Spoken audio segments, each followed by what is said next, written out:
Hey everyone, welcome back to my channel. I'm Jessie Nealand, and today I want to unpack a little bit of what happens when people say, I just feel better when I lose weight, or I just feel better when I live in a smaller body.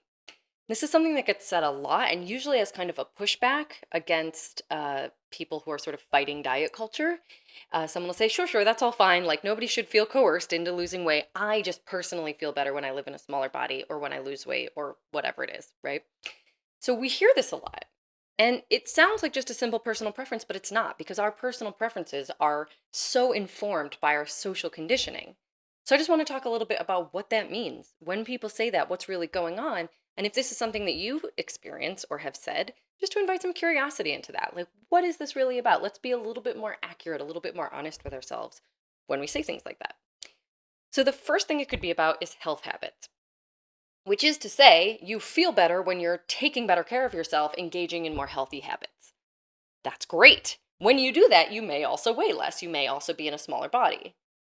But to connect it and say, I feel better when I'm in a smaller body, erases the thing that's actually in your control, which is, I feel better when I regularly exercise, eat more vegetables, get more sleep, meditate, like whatever it is, the healthy behaviors that you're doing, it erases them. And it places all the value on the size of your body, which is not necessarily in your control. There may come a time where you do all those same behaviors and don't live in a smaller body. And lots of other people also doing those behaviors don't live in smaller bodies. So to focus on the weight instead of the behaviors does a lot of harm. Not only does it continue to uphold, fat phobia and the anti-fat bias in general for everyone, but it makes you associate with the wrong thing. So that body image issues and body shame, uh, those are going to be a lot more difficult to combat. It's going to be a lot harder to be body neutral when you feel like it's the size of my body that makes me feel good. When actually what's true is it's the behaviors that make me feel good and also may or may not lead to a smaller body size. So this brings a way more empowered lens to it because you're focused on something that you can always change. You're always going to feel better when you take good care of yourself. So that's something you can always do at any body shape and size. That puts the power back in your court. That's something that I highly, highly recommend, shifting the focus away from body size and weight and onto the behaviors if that's what's going on for you. The second thing that could be going on is you are connecting your worth to a feeling of superiority or being like higher up on a social hierarchy that says you're worthy and valuable because you weigh less. This is to say, you feel better when you have more social privilege. Or you feel better when you are not facing social marginalization or oppression or whatever negative disadvantages come from being in a larger body. You feel better when you're not facing those things, right? This makes sense. This is an acknowledgement, though, again, to say I feel better in a smaller body because I like having a smaller body, and that makes me feel confident. That sort of misses the point. Because what you're actually saying, and if we were really honest with ourselves, is I feel better in a smaller body because I feel better when I have access to social privileges that are only available to people in smaller bodies. Or I feel better in a smaller body because being in a larger body comes with specific disadvantages and obstacles and aspects of oppression that I hate. Now that is big and it sucks and it's something that we absolutely need to be considering. But it immediately shifts the focus away from you and your personal preference and the size and shape of your body onto where it really belongs, which is a system of oppression that you are in. And that is why you feel better in a smaller body. So again, I'm not saying you don't feel better in a smaller body. You totally might. But I would get curious about what you're really saying when you say, I feel better that way. A lot of times what you're saying is, I hate being oppressed and disadvantaged, or I associate my worth with having more privilege. Having a higher social status and more privilege makes me feel more worthy or makes me feel better, or I'm just enjoying those benefits and privileges because they make my day-to-day life easier. And all of these things acknowledge the problem that these hierarchies are, that this entire system of power and oppression represents. Instead of saying I like my body smaller, which kind of makes your body the problem or your larger body the problem.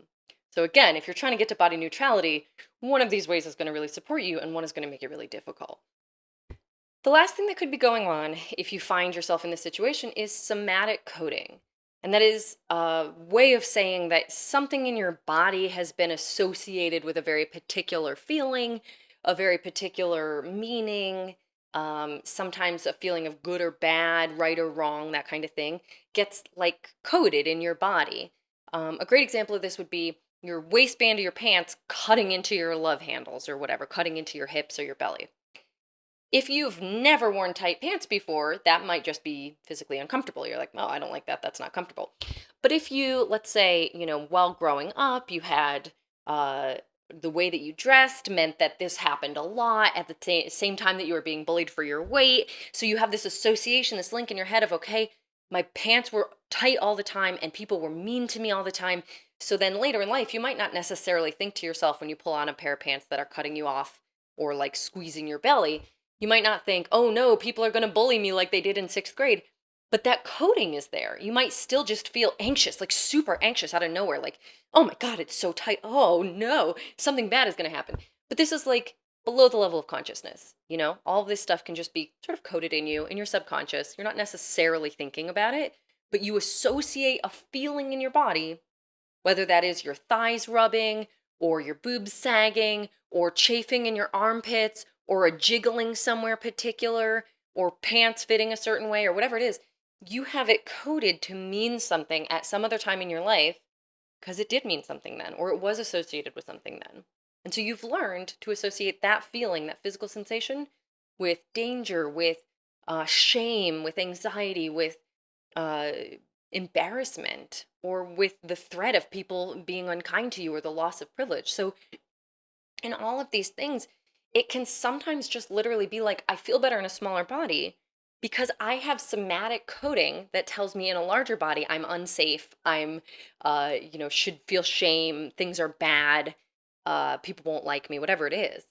So again, this is just an area to be curious about. What did you learn? What sensations in your body at a larger and smaller body do you associate with what? And sometimes there are positive somatic associations, like, feeling your thighs not touch might be like it makes you feel successful. Why? Nothing that necessarily is true, but because you've associated that with successful dieting in the past, maybe, or, whatever it was. So just pay attention to what experience you're having and what relationship the sensations in your body have to the meaning that has at some point been connected to them and how that makes you feel overall, because some of those things are going to make you feel more comfortable in one kind of body and less comfortable in another. And again, if the goal is body neutrality, we're trying to dismantle that stuff, trying to unpack and separate ourselves from the things that aren't like objectively true, which these are not. These are totally subjective stories. That's it. I hope that this was helpful for you. I am so glad that you're here. Please hit like, please hit subscribe. Please feel free to leave me a comment, and I'll see you next time.